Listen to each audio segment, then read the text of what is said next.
በስመ አብ ወወልድ ወመንፈስ ቅዱስ አሃዱ አምላክ አሜን። በትንሣኤው ዋዜማ ነው ያለነው።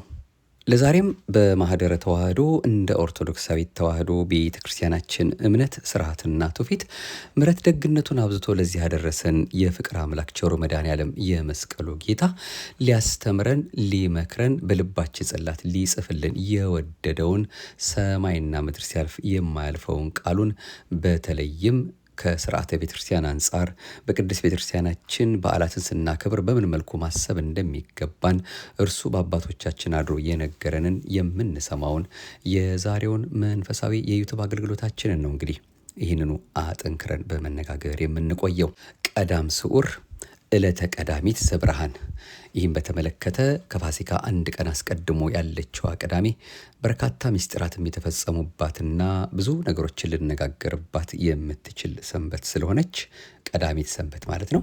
በዛ መልኩ ልንሰማው የሚያስፈልገንን እንግዲህ እንዲህ መማማራችንን ለዛሬም እንቀጥላለን። እግዚአብሔር አምላካችን አሁንም በዚህ መርሃ ግብራችን ለዛሬም በቸርነቱ ብዛት ሊያስተምረን የፈቀደልንን ለሕይወት እንዲያደርግልን እየተማጸን ነው። ሚስጥሩንም እሱ እንዲገልጽልን ደጅ እየጠናን በነጻች በጎላች በአንዲቱ የኢትዮጵያ ኦርቶዶክስ ተዋህዶ ቤተ ክርስቲያናችን እምነት ስርዓትና ትውፊት ስንመላለስ ልንሰማቸው ከሚያስፈልጉ ጉዳዮቻችን አንዱ የሆነውን ይህንን የፋሲካ ወይም የትንሣኤን ዋዜማ እንዲህ እናደምጣለን። ይህችን ዕለት ለማየት ያበቃን ለሁላችንም በኩረ ትንሣኤ ሆኖ ለተነሳባት የትንሣኤው ዕለት ዋዜማ በሰላም እንድንደርስ የደገፈን ቸሮ መድኃኔዓለም ክብርና ምስጋና ለገናና ስሙ ይሁንልን። የመስቀል ላይ አደራ እናታችን ርርተ ሕሊና ርርተ ልቦና እመብርሃን አዛኝቱም ልመናዋ ጸሎቷ እኛን ከክፉ የሚጠብቀን በበረከትም የሚያኖረን ቃል ኪዳኗ አብሮናልና ስሟ የከበረ የተመሰገነ ይሁንልን። አሁንም የቅዱሳን አምላክ ከዚች ዕለተ ቀዳሚት ዘብርሃን ከተባለችው ከዕለተ ስቅለት ማግስት ከትንሣኤው በፊት ያለችው ቅዳሜ ምን እንደምትመስል የተዋህዶ ቤተክርስቲያናችን አስተምሮ እንዲህ ይለናል።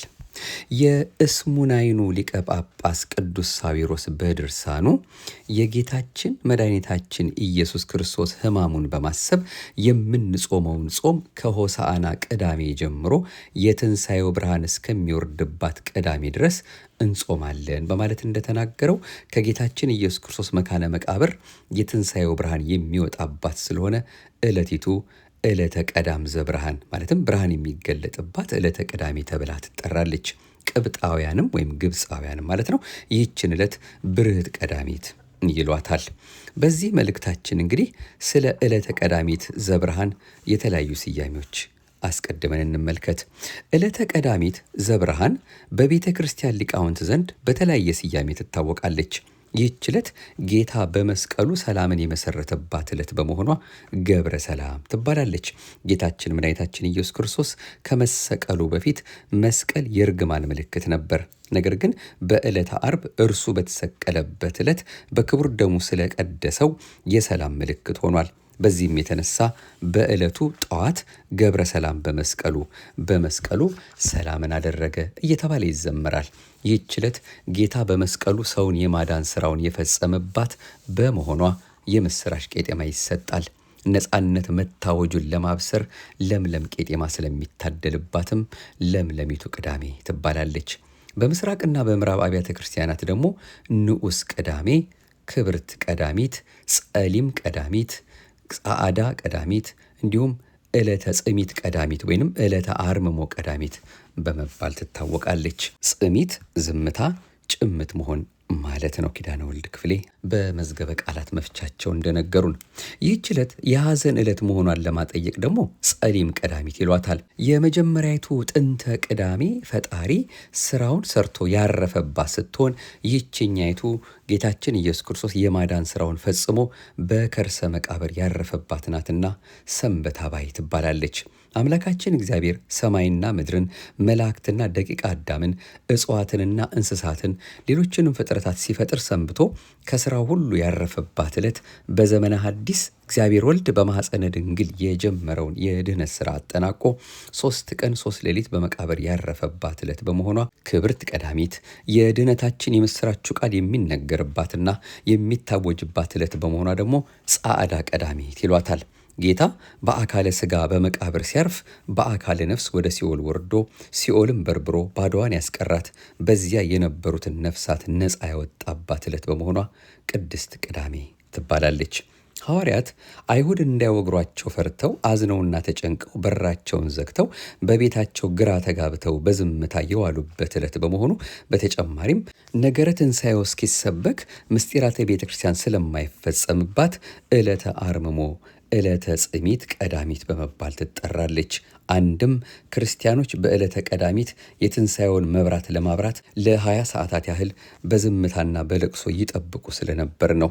አንድም ዕለተ ብርሃን ቅዳሜ ዕለተ አርምሞ የተባለችው ቅዱሳት አንስት ዮሴፍና ኒቆዲሞስ የጌታችን ኢየሱስ ክርስቶስን ሥጋ በሐዲስ መቃብር ካሳረፉ በኋላ ወደ ማደሪያቸው ገብተው ሌሊቱን ሲያዝኑ በማደራቸው ነው። ዕለተ ቀዳሚት ዘብርሃን የበዓለ ትንሣኤ መዘጋጃ ዕለት ናት። የትንሣኤ ብርሃንን ለማግኘት ከቀኑ 10 ሰዓት ተኩል ጀምሮ እስከ መንፈቀ ሌሊት ጸሎት ያደርሳሉ። በጥንተ ክርስትና አዲስ አማንያን ለሥላሴ ልጅነት የሚዘጋጁባትና ጥምቀተ ክርስትና የሚፈጸምላቸው በዕለተ ቀዳሚት ስለነበር እንዲሁም ለበዓለ ትንሣኤ ዝግጅት የሚደረግባት ዕለት ስለሆነች የመዘጋጃ ዕለት ትባላለች። ይህ ሰዓት የበዓለ ትንሣኤን ከፊል ገጽታ ይይዛል። የትንሣኤ ዋዜማ ዕለተ ቀዳሚት በቤተ ክርስቲያን ዘንድ ሰንበት አባይ በመባል ስትታወቅ፣ በምዕመናን ዘንድ ደግሞ ቅዳሜ ስዑር፣ ቀዳሜ ስዑር፣ ቅዳሜ ሹር ወይንም ቅዳም ሽር ተብላ ትጠራለች። ዕለተ ቀዳሚት ሰንበተ ማኅተወ ፋሲካ ተብላም ትጠራለች። ይህም የፋሲካ ዋዜማ ሰንበት ማለት ነው። ለአይሁድ የማዘጋጀት ቀን የፋሲካ ዋዜማ ዕለተ አርብ ነው። ለክርስቲያኖች የማዘጋጀት ቀን የትንሣኤ ዋዜማ ዕለተ ቀዳሚት ነው። ይህች ዕለት ንዑሰ ክርስቲያን ሀብተ ወልድና ስመ ክርስትና ለማግኘት ለጥምቀተ ክርስትና የሚዘጋጁባት ቀን ናት። ሊቁ አውግስጢኖስ ይህችን የበዓለ ትንሣኤ ዋዜማ ዕለተ ቀዳሚትን የቤተ ክርስቲያን የበዓላት ዋዜማ ናት በማለት ጠርቷታል። ስለዚህም ይህች ዕለት እጅግ የከበረች እንጂ የተሻረች፣ ከፍ ከፍ ያለች እንጂ የተጣለች ተርታ ዕለት አይደለችም። የቅድስት ቤተ ክርስቲያን የዘለላዋ ፍሬ የሆነ አባ ጊዮርጊስ ዘጋስጫ በመጽሐፈ ምስጢር የቀዳሚት ሰንበት ምንባብ ላይ ዓለምን መፍጠር በፈጸመ ጊዜ በሰንበት ቀን እንዳረፈ አሁንም ከድካምና ከመከራ አረፈ። ከአርብ ምሽት እስከ እሁድ ሌሊት በመቃብር ውስጥ ተኛ። ቀድሞ ዓለምን ከመፍጠር ማረፍ አከበራት። አሁን ደግሞ የዓለም መድኃኒት በሞቱ ቀደሳት። ቀድሞ በጸጋው ባረካት። አሁን በመስቀሉ አተማት። ቀድሞ የዕብራውያን ሰንበት ብሎ ጠራት። አሁን ግን በሞቱ ተቀድሳለችና የምዕመናን ሰንበት አደረጋት በማለት የዕለተ ቀዳሚትን ታላቅነት ተናግሯል። ዳግመኛም ዕለተ ብርሃን ቀዳሚትን ተሽራለች ለሚሉ ምላሽ ሲሰጥ እግዚአብሔር የባረካትን ማለትም ቀዳሚት ሰንበትን ማን ይረግማታል? እግዚአብሔር የቀደሳትን ማን ያዋርዳታል? እግዚአብሔር ያረፈባትን ማን ሊሰራባት ይገባል? በማለት ጥያቄ ያቀርባል። አጼ ዘርዓ ያዕቆብም በመጽሐፈ ብርሃን ሳልሳይ በሰሙነ ሕማማት የምትገኘው ቀዳሚት ሰንበት ቀዳሚት ሰንበተ አባየ፣ ቀዳሚት ሰንበተ ፋሲካ፣ ቀዳሚት ማኅተወ ፋሲካ ወይንም ቀዳሚት አባየ ሰንበት እንጂ ቀዳሚ ስዑር መባል አይገባትም ይላሉ። አጼ ዘርዓ ያዕቆብ ይህን የሚሉበትን ምክንያት ሲያስረዱ ቀዳሚት ሰንበት በክርስቶስ ሕማም በቀደመ ክብሯ ላይ ታላቅ ክብር ተጨምሮላታል። ስለዚህም ጌታችን ኢየሱስ ክርስቶስ የማዳን ሥራውን ፈጽሞ ክቡር ሥጋው በመቃብር ቅድስት ነፍሱ በገነት ከአዳምና ከልጆቹ ጋር እረፍት ያደረገባት ዕለት ስለሆነች ክብሯ ከፍ ከፍ በማለቱ ልናከብራት ይገባል። ነገር ግን ቀዳሚት ሰንበት ተሽራለች በማለት የሚናገሩ ቅዱሳት መጻሕፍትን የማያውቁ ሐሰተኞች ናቸው ብለው ተናግረዋል። አጼ ዘርዓ ያዕቆብ በዘመናቸው ቀዳሚት ሰንበት እንደ ሰንበተ ክርስቲያን እሁድ ልትከበር አይገባትም በሚሉና በተቃራኒው ደግሞ ቀዳሚት ሰንበት ከእሁድ ሰንበት ጋር እኩል ክብር ያላት በመሆኑ በእኩል ደረጃ መከበር ይገባታል በሚሉ ሊቃውንት የነበረውን የከረረ ክርክር በጉባኤ ከፈቱ በኋላ ይኸው ጭቅጭቅ እንዳያገረሽ የተናገሩት ይመስላል። ዛሬ ቀዳሚት ስዑር ሲባል የቅዳሜ ሰንበት ክብር ተሽሯል ለማለት ሳይሆን ይህች ዕለት ከሌሎች ቅዳሜዎች በተለየ ስለምትጾም ነው። ስዑርነቷ ለጾም እንጂ ለተግባረ ሥጋ አይደለም። ጌታችን መድኃኒታችን ኢየሱስ ክርስቶስ በዕለተ ዓርብ በመስቀሉ የጥድ ግድግዳን አፍርሶ ሰላምን አድርጓል። ከዲያብሎስም ሹመቱን ሽሯል። በዕለተ ቀዳሚት ዘብርሃን ጌታችን ኢየሱስ ክርስቶስ በአካለ ሥጋ በከርሰ መቃብር፣ በአካለ ነፍስ በሲኦል፣ ከፈያታዊ ዜማን ጋር በገነት፣ ከአብና ከመንፈስ ቅዱስ ጋር በሰማያዊ መንግሥቱ በክብር ዙፋን የነበረባት ዕለት ናት። ይህች ዕለት ስዑርነቷ ለጾም እንጂ ለሥራ አይደለም። ስዑር የተባለችው ምን እንደሆነ ባለመገንዘብ ብዙ ምዕመናን በሰሙነ ሕማማት ምንም ሳይሰሩ ሰንብተው በዚች ዕለት የተለያዩ ተግባራት ያከናውናሉ። ይህችኛይቱ ቅዳሜ ወይም ደግሞ ይህችኛይቱ ቅዳሜ ስዑር መባሏ በዓመት አንድ ቀን ስለምትጾም ነው። ዕለተ ቀዳሚት እንደ ሌሎች ዕለታት አትጾምም። ጌታችን ኢየሱስ ክርስቶስ ግን በከርሰ መቃብር ካደረባት፣ ድነት ከተደረገባት፣ ከፋሲካ ዋዜማ ካለች ከአንዲት ቅዳሜ ቀን በቀር ግን ዕለተ ቀዳሚት ከ7 ሰዓት በኋላ አትጾምም። የዕለተ ቀዳሚት ዘብርሃን ጾም የሚፈታው በዕለተ ትንሣኤ ሌሊት በ9 ሰዓት ነው። ዳግመኛም በቀዳሚት ሰንበተ ፋሲካ ጾም የታዘዘው ጌታችን ኢየሱስ ክርስቶስ በመቃብር ስላረፈባት እንጂ የዕለቲቱ ክብር ስለተሻረ አይደለም። ይህች ዕለት ሕያዋንና ሙታን እረፍት ያገኙባት ታላቅ ዕለት ናት። ስለዚህም መጽሐፈ ብርሃን በዚህች ዕለት ካህናት በየተራ በመተባበር ያለ ማቋረጥ ለእኛ ቤዛ ሊሆነን የሞተውንና የተቀበረውን የአምላካችንን ትንሣኤ ተስፋ በማድረግ እስከ ትንሣኤው መገለጥ ድረስ ዕጣን ማሳረግ ይገባቸዋል ይላል። በዚህች ዕለት በቤተ ክርስቲያን ጸሎተ ዕጣን ደርሶ ሥርዓተ ማጠንት ይፈጸማል። ዕለተ ቀዳሚት ዘብርሃን የደስታና የሐዘን ዕለት ናት።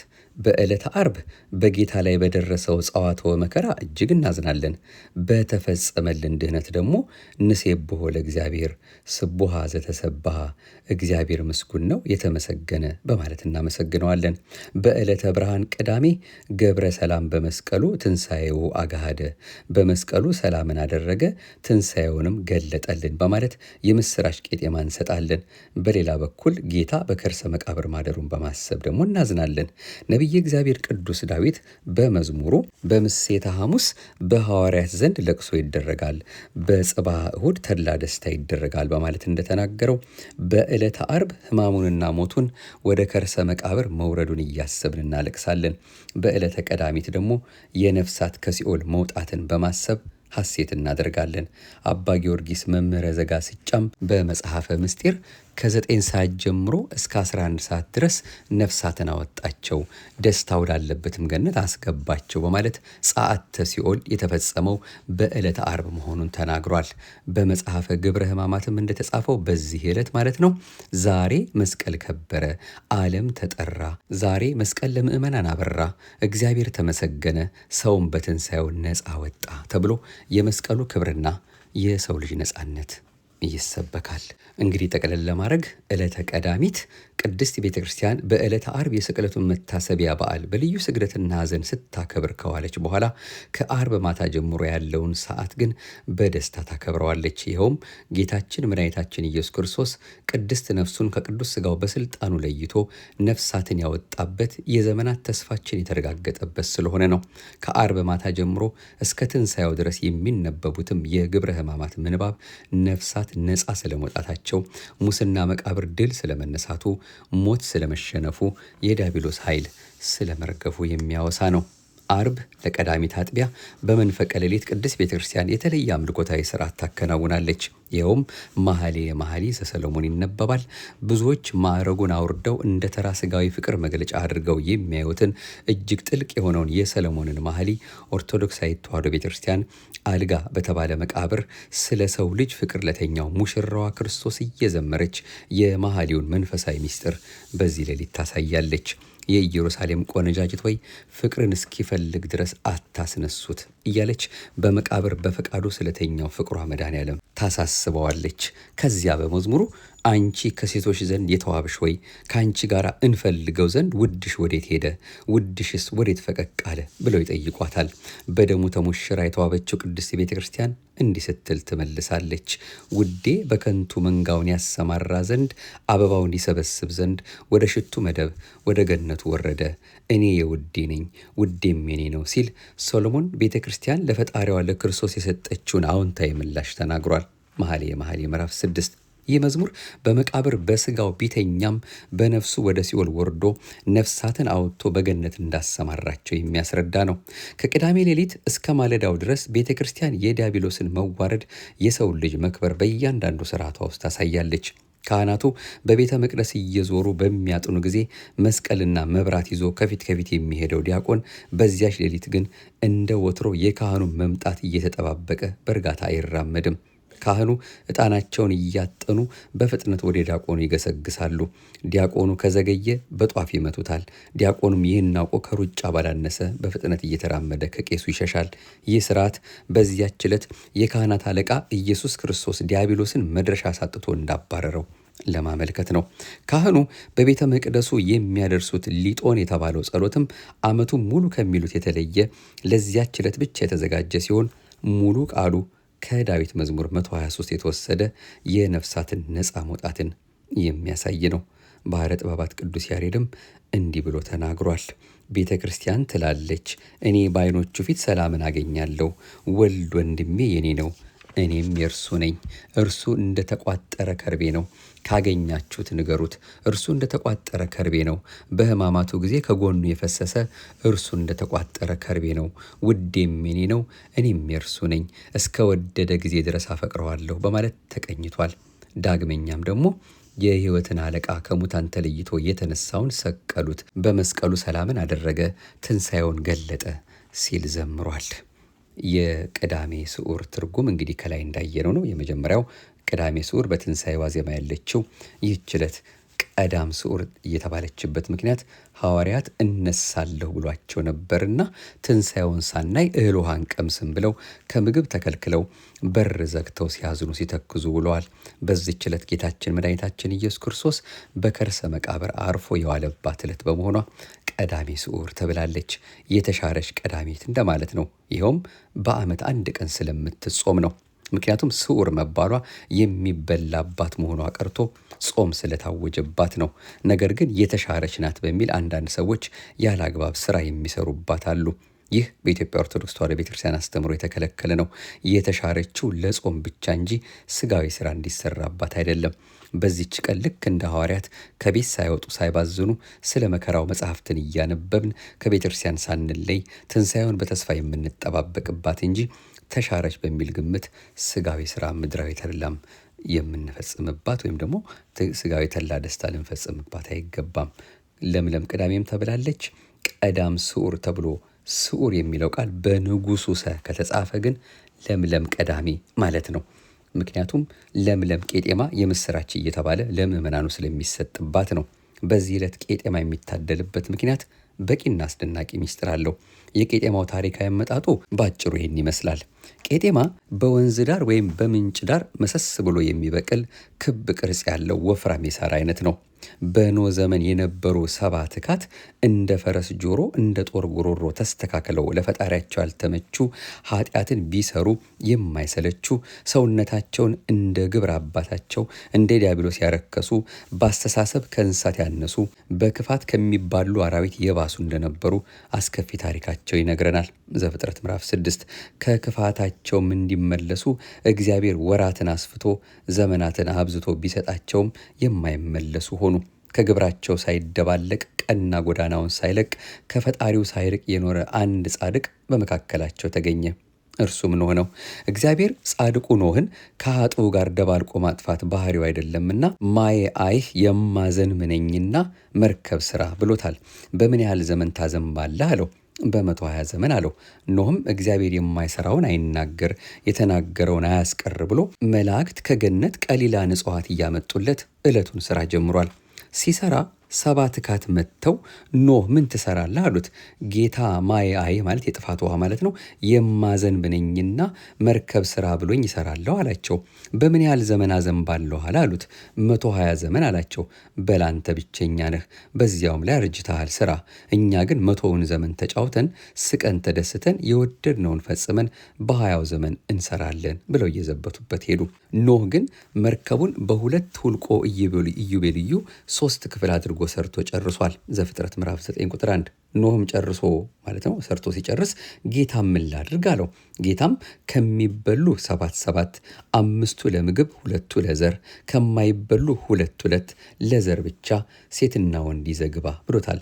እንደምን ሆነው ይሰበሰቡልኛል አለው። መጥቅ ምታ ይሰበሰቡልሃል አለው።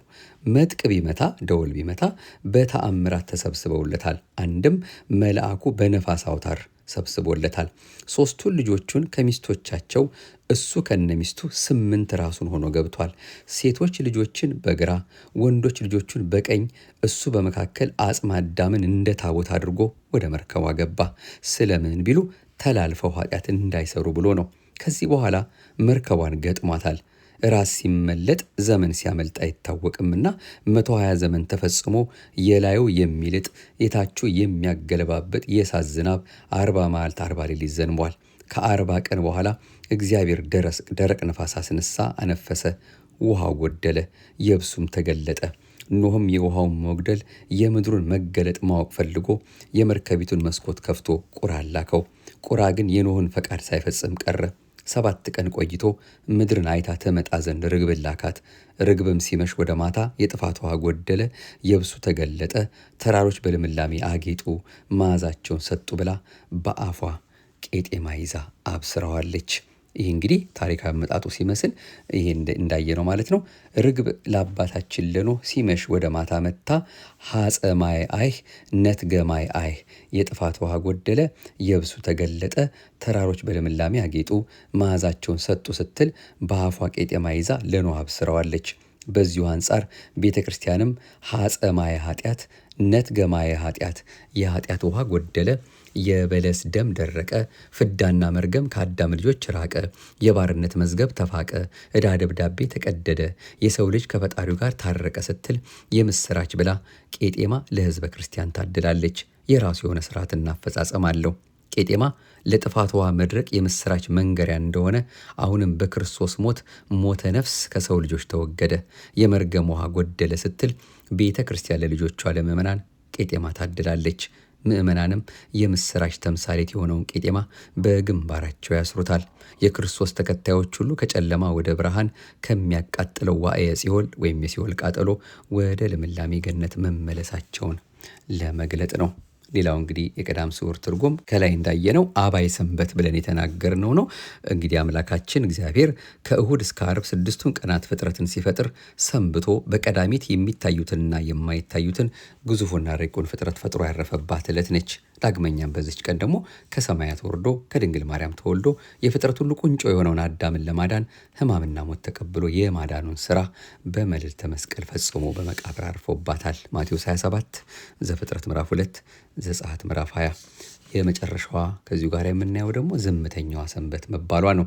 ቀዳሚት የብዙዎች ሰዎች ስሜትን ቀስቅሶ የነበረው የጌታችን የኢየሱስ ክርስቶስ ስቅለት ካለፈ በኋላ ሁሉም ነገር ጸጥ ያለበት ቀን በመሆኑ ዝምተኛዋ ሰንበት ይሏታል።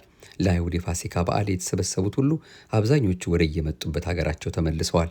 ያልተመለሱትም ቅድስት ከተማ ኢየሩሳሌምን ለመሰናበት እየተዘጋጁ ነበር። የቀዳሚት ምሽት እጅግ ጸጥ ብሏል። የአይሁድ ካህናት፣ ሊቃነ ካህናት፣ ፈሪሳውያንና ሽማግሌዎቻቸው ወደ የቤታቸው ሄደው ኢየሱስ ክርስቶስ በመሰቀሉ የተሰማቸውን ደስታ ከቤተሰቦቻቸውና ከወዳጆቻቸው ጋር እየተወያዩ ይፈነድቁ ጀመር። እነዚህ ሰዎች ከሐሙስ ምሽት ጀምሮ ምንም እረፍት አላገኙም ነበር። በተለይ አርብ የአይሁድ ካህናት፣ ፈሪሳውያንና ሽማግሌዎቻቸው በጌታ ላይ የሞት ፍርድ ለማስፈረድ ሲወጡ ሲወርዱ እህል እንኳ ለመቅመስ ጊዜ አልነበራቸውም።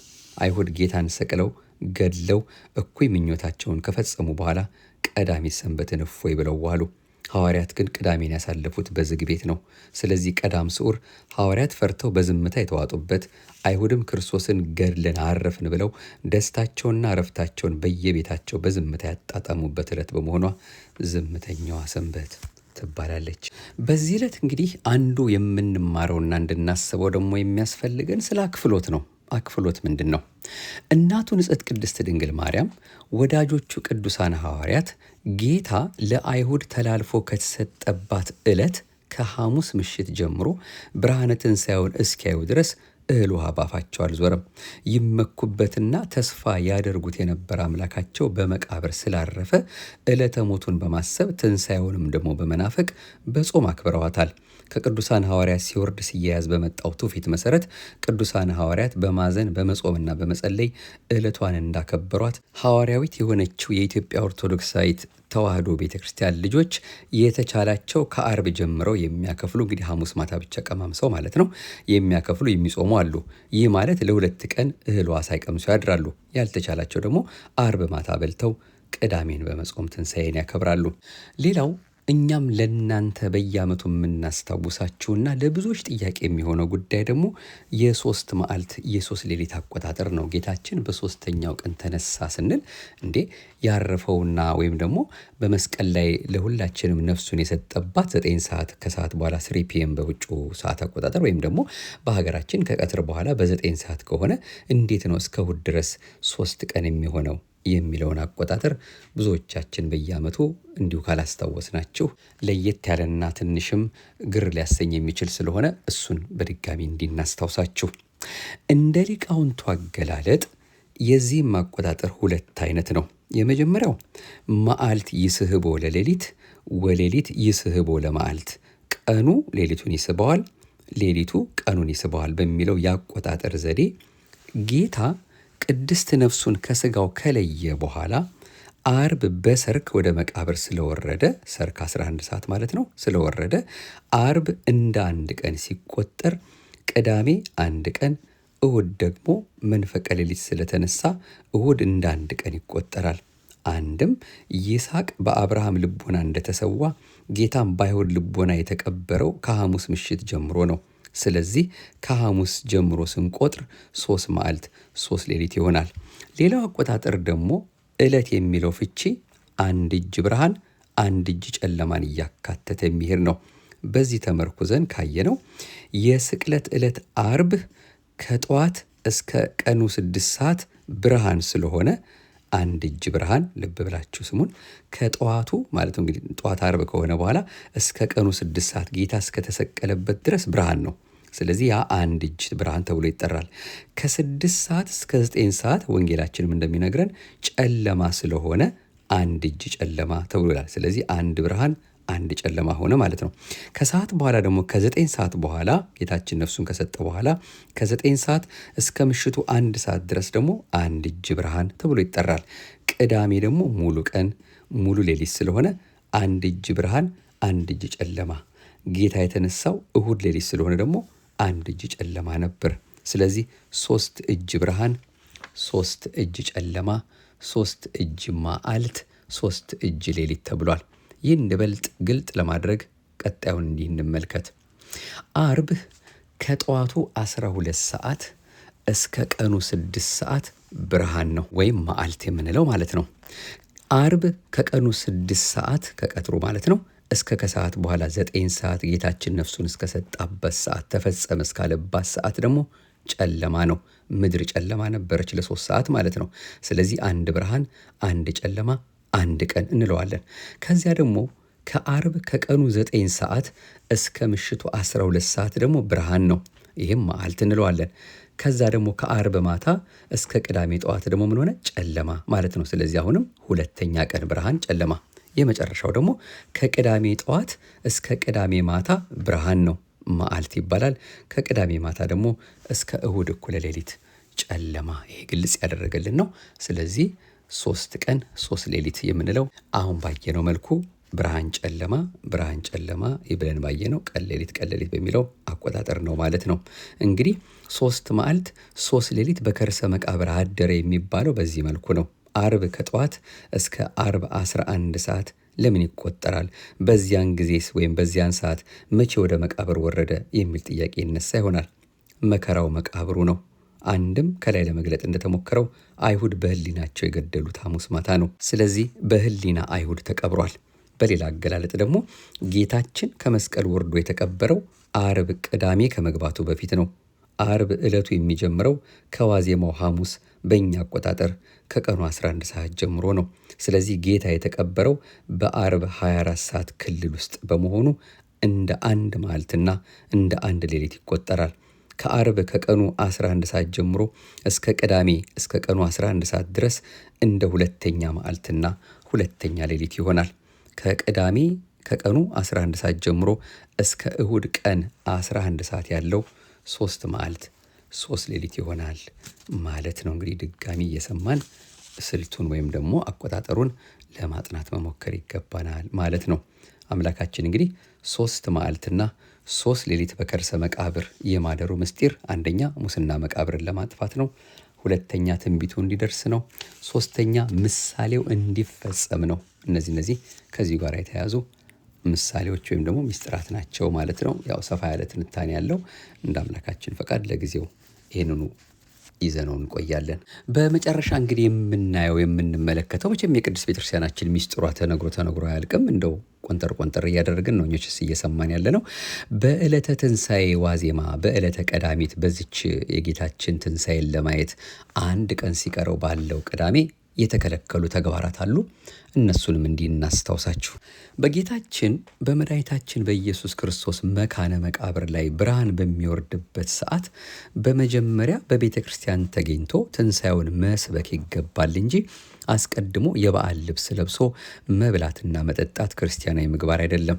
በዚህን ዕለት ምእመናን ቤተ ክርስቲያን ሄደው የብርሃነ ትንሣኤው ተካፋይ ከመሆን ይልቅ በጭፈራና በመጠጥ በገበያና ተገቢ ባልሆኑ ተግባራት እንዲጠመዱ የሚተጉ እንዲሁም በዚህ ወጥመድ ተይዘው ከቤተ ክርስቲያን የሚቀሩ ብዙዎች ናቸው።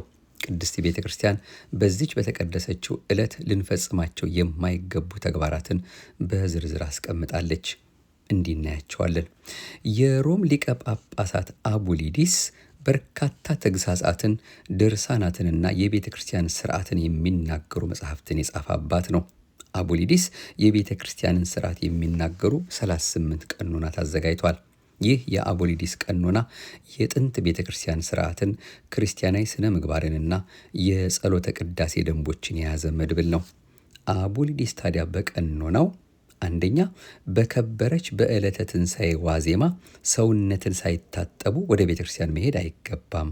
ሁለተኛ የትንሣኤ ሌሊት እስከሚነጋ ድረስ በፍጹም መተኛት አይገባም።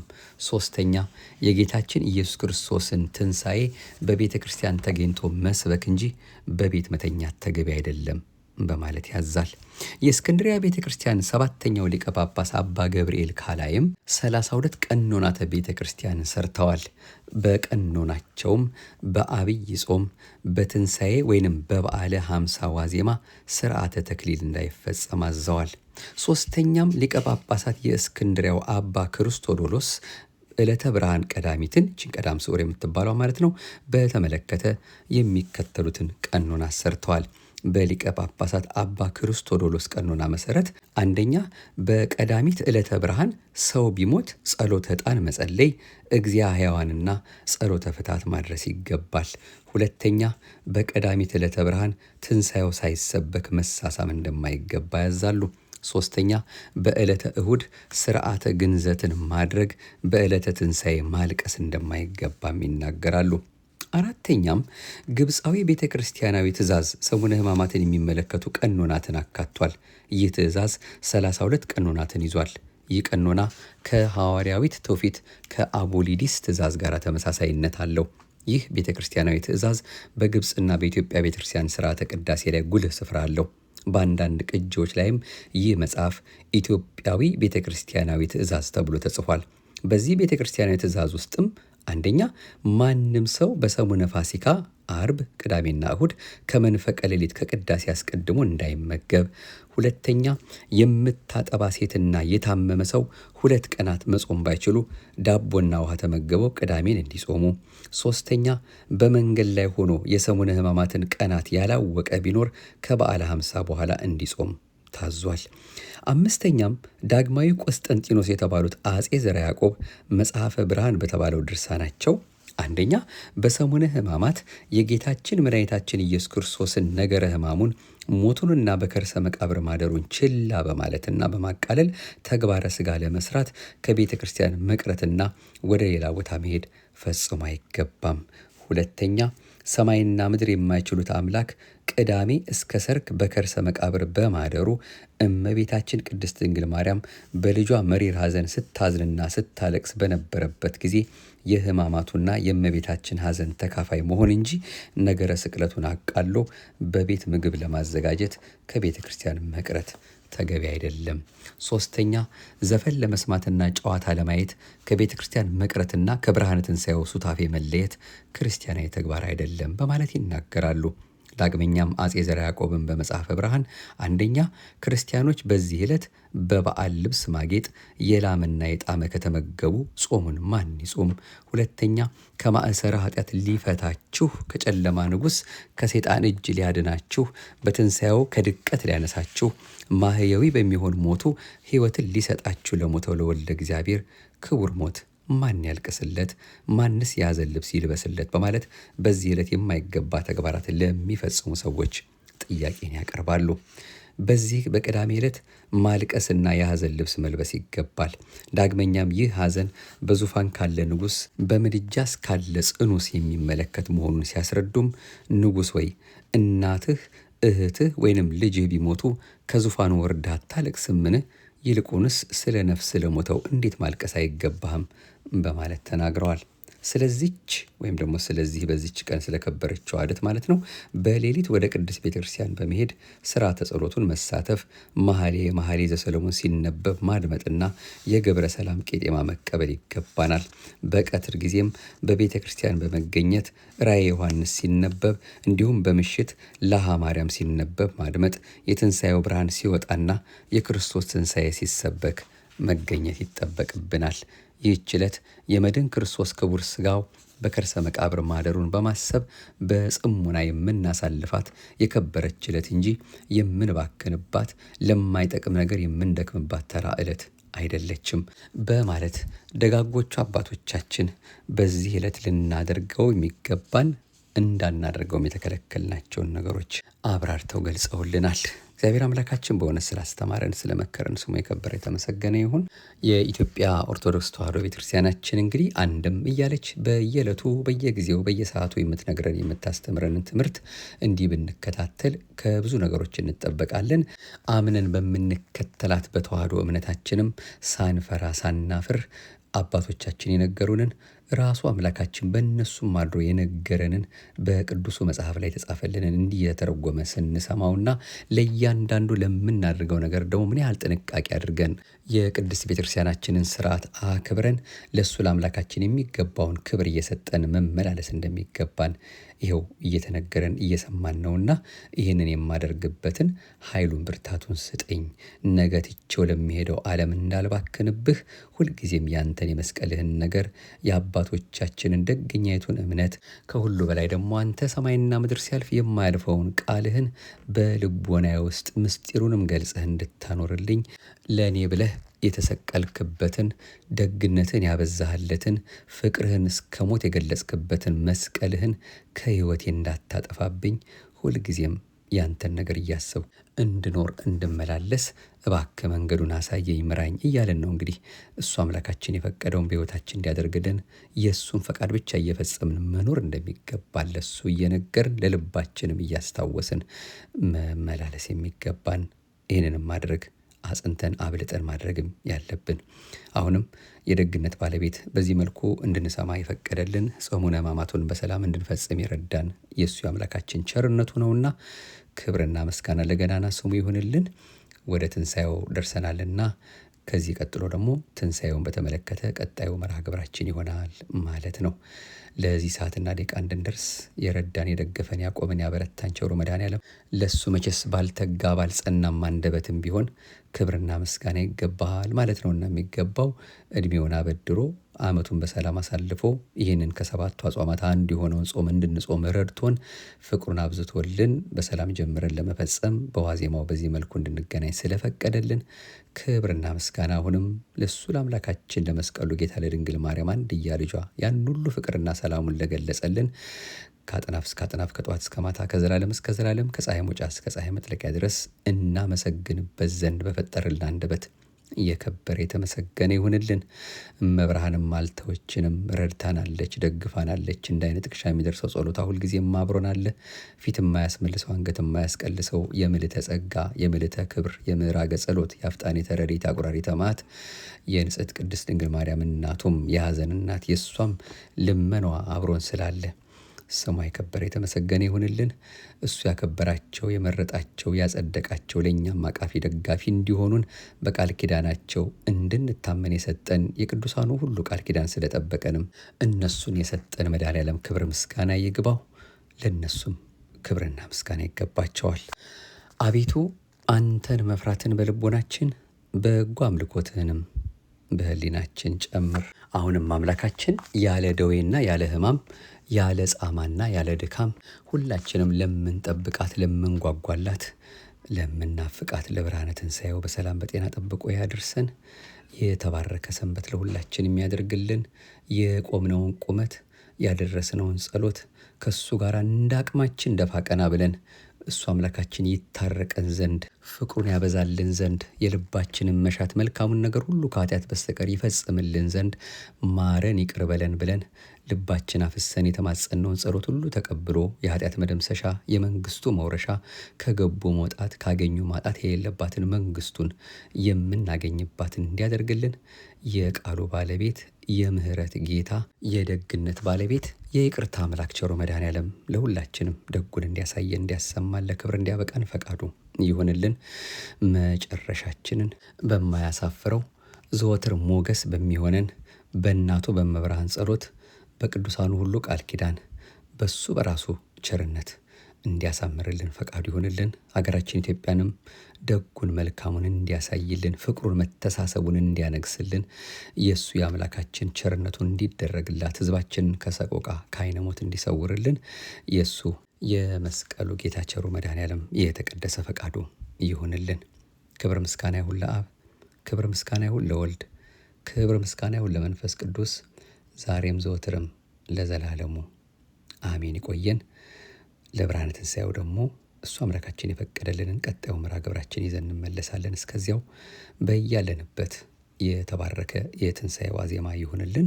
ለዛሬም መዝገበ በረከት ዘሰሙን ቅድስት በቀሲስ ሰለሞን ወንድሙ መታፈሪያ እንዲሁም ደግሞ ሆህተ ስብከተ ቅዱስ ያሬድ ቅጽ 2 በሊቀ ጉባኤ ጌታሁን ደምጸ የተጻፉትን መጽሐፍ ነው አብነት አድርገን ወደ እናንተ መልእክት ያመጣን ነው።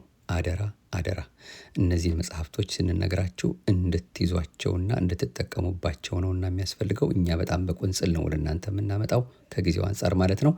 እና ባካችሁ እነዚህ መጽሐፍት ስንነግራችሁ ሀገር ቤትም ቢሆን ከተለያየ ቦታ ብቻ ስታገኙ እንደ አምላካችን ፈቃድ ይዛችኋቸው ለዶኪመንትም በተለያየ ሁኔታም ለጥያቄዎቻችሁ በጣም በርካታ ምላሾችን ታገኙባቸዋላችሁና መጽሐፍትን ብንይዝ ብዙ እንጠቀማለን። ይሄንን ለመጠቆም ያህል ነው። መርሐ ግብራችንን እንግዲህ የምታደምጡ ሁሉ ብትችሉ ሰብስክራይብ አድርጋችሁ ብትከታተሉ በርካታ ቁም ነገሮችን ልናገኝ እንችላለን። ካልሆነም እየሰማን ለሌሎቹ በማሰማት በማካፈል ከኛ የሚሆነውን ነገር እንድንወጣ አሁንም ከወዲሁ ለመጠቆም እንወዳለን። ዲያቆን ጥበበ ማሞ ነበርኩ። እንደ እግዚአብሔር ፈቃድ ይህን መርሐ ግብር ወደ እናንተ ያደረስኩት። ለሁላችንም የተባረከ በዓል ያድርግልን። አሜን። ይቆየን።